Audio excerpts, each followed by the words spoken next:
आपल्या सर्वांना कल्पना आहे की अंदाजे 5-6 महिन्यापूर्वी बदलापूर येथे एका शाळेमध्ये एका चिमुकलीवर अत्याचार करण्यात आला आणि तो अत्याचार अक्षय शिंदे यांनी केला अशा पद्धतीच्या बातम्या पुढे आल्या। नंतर त्याला अटक करण्यात आली। अटक करण्यात आल्यानंतर त्याला पोलीस लोक एका ठिकाणी घेऊन जात असताना असं सांगण्यात आलं की अक्षय शिंदेनी पोलिसाचं रिव्हॉल्वर त्याच्या पोलिसांकडनं हिसकवलं आणि स्वतःला त्यांनी मारून घेतलं आणि त्यामुळे त्याचा तो मृत्युमुखी पडला। ही बातमी जेव्हा समोर आली तेव्हाच सर्वांच्या लक्षात आलं की मी सुद्धा त्यावेळेस स्टेटमेंट दिलं होतं की एखादा व्यक्ती पोलिसांच्या जवळ असलेलं रिव्हॉल्वर काढू शकत नाही, कारण की ते रिव्हॉल्वर लॉक असतं आणि लॉक असलेलं रिव्हॉल्वर काढून स्वतःला मारून घेणं अशा पद्धतीनं कोणी करू शकत नाही आणि म्हणून याची व्यवस्थित चौकशी झाली पाहिजे आणि अशा पद्धतीचं मी त्यावेळेस वक्तव्य केलं होतं। आणि आता हे खरं ठरलेलं आहे, कारण की ज्या रिव्हॉल्वरनी अक्षय शिंदेनी स्वतःला मारून घेतलं त्या रिव्हॉल्वरवर फिंगरप्रिंट्स अक्षय शिंदेच्या नव्हत्या।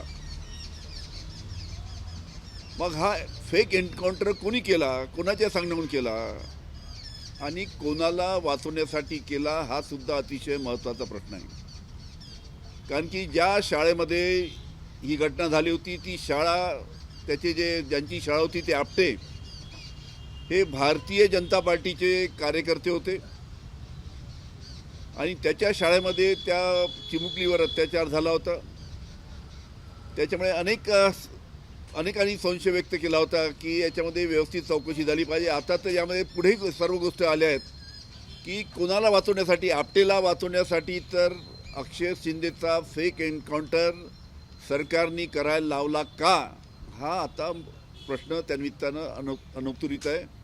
याची सखोल चौकशी झाली पाहिजे आणि फेक एन्काउंटर कोणी करायला लावला, कोणाच्या दबावाखाली करायला लावला आणि कोणाला वाचवण्यासाठी करायला लावला हा प्रश्न आज अतिशय महत्त्वाचा आहे।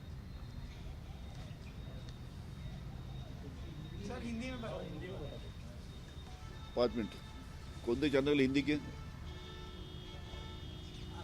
NDTV ANI त्या काळात जो तुम्ही आक्षेप घेतला होता किंवा जी तुम्हाला भीती होती ती आता खरी ठरलेली आहे का आणि तुम्हाला असं वाटतंय का की खरंच हे त्या आपतेसाठी हे सगळं घडवून आणलेलं आहे आणि याच्यात तुम्हाला कोणावर संशय म्हणजे सरकारमध्ये हिंदी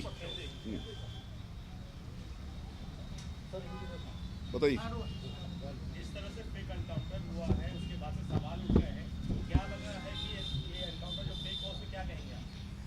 ऐसा सभी को पता है कि बदलापुर में एक 3 साल की बच्ची के ऊपर अत्याचार किए गए थे और जो स्कूल में अत्याचार किए गए थे वो स्कूल आपटे की थी। उसी वक्त सवाल आए थे कि जिस प्रकार से अक्षय शिंदे ने पुलिस की मौजूदगी में पुलिस के पास से रिवॉल्वर छीन के उसने खुद के ऊपर गोली चलाई थी, उसी समय ये बात सामने आई थी कि कोई भी आदमी इस प्रकार से पुलिस के तरफ से रिवॉल्वर छीन नहीं सकता, क्योंकि पुलिस की रिवॉल्वर ये लॉक रहती है और लॉक रिवॉल्वर छीनना पुलिस के तरफ से ये नामुमकिन है और करके इसके बारे में चिंता जताई थी। और आज ये मामला सही निकला, क्योंकि जिस रिवॉल्वर से अक्षय शिंदे ने खुद के ऊपर गोली दागी वो रिवॉल्वर के ऊपर अक्षय शिंदे के फिंगरप्रिंट नहीं है। तो ये फेक एनकाउंटर जो अक्षय शिंदे का किया गया, ये किसके कहने से किया गया, ये किसको बचाने के लिए किया गया, इस प्रकार के सवाल अभी सामने आ रहे हैं। क्योंकि ये जो स्कूल थी, ये जो स्कूल में घटना घटी है वो आपटे उसके मालिक थे स्कूल के, उनकी वो स्कूल थी और वो आपटे ये भारतीय जनता पार्टी के बड़े कार्यकर्ता है। करके इस बात की पूरी चौकसी होना चाहिए कि ये फेक इनकाउंटर क्यों किया गया और किसको बचाने के लिए ये फेक इनकाउंटर अक्षय शिंदे का किया गया। आपको क्या लगता है किसने करवाया और क्यों करवाया, क्या मकसद हो सकता है इसके? अब ये सामने आना चाहिए। हमारी तो शंका है कि शायद शासन के दबाव के कारण इस प्रकार का फेक इनकाउंटर किया गया है। इस प्रकार की चर्चा उस टाइम भी थी और आज ये बात सामने आई है। इससे पहले एनकाउंटर फेक हुआ है, अभी जो स्थिति है मुंबई में, ऐसे क्या लगता है लॉ एंड ऑर्डर जो है वो बिगड़ा हुआ है महाराष्ट्र मुंबई का?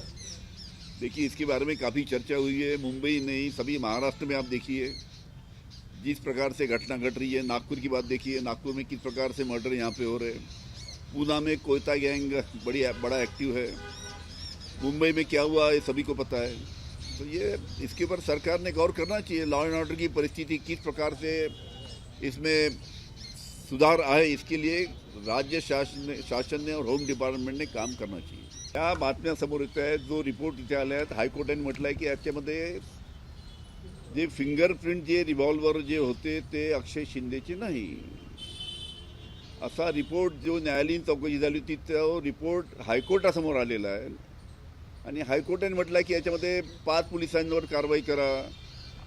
ज्या रिव्हॉल्वरनी अक्षय शिंदेनी स्वतःवर गोळी झाडली त्याच्यावर अक्षय शिंदेचे फिंगरप्रिंट नव्हते, मग कोणी रिव्हॉल्वर चालवली, कोणी अक्षय शिंदेचा फेक एन्काउंटर केला, कोणी हा फेक एन्काउंटर कोणत्या कारणासाठी केला, कुणाला वाचवण्यासाठी केला,